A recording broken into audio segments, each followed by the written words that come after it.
Ya keçməzdən əvvəl kanala abunə olmağı və videonu bəyənməyi unutmayın. Bugün Gəncə şəhər prokurorluğunda olduq. Bizə istintaqın davam etdiyini bildirdilər. Yeni Sabah az xəbər verir ki, bu barədə Teleqraf Aylgün İbrahimovun dayısı Sadiq Zeynalov bildirib. Onun sözlərinə görə bugün İbrahimovun ailə üzvləri Gəncə şəhər prokurorluğuna çağırılıb. İzahatlarımız alındı. Bizə bir daha söz verdilər ki, hadisə tam şəkildə obyektiv araşdırılacaq. Hər bir ailə üzvümüzün izahatları alındı.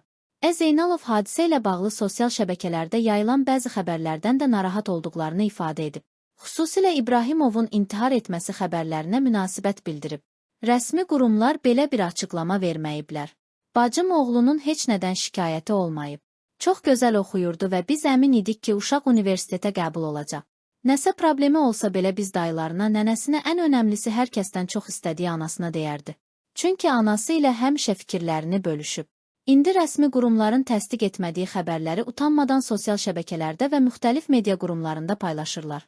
Xahiş edirəm, belə halların qarşısı alınsın. Hər kəs uydurma xəbər paylaşır. İbrahimov sonuncu dəfədə anası ilə danışıb hazırlığa getdiyini bildirib. Xatırladaq ki, İbrahimov ağır vəziyyətdə Gəncə Dövlət Texnologiya Universitetinin tərk edilmiş yataqxanasında tapılıb.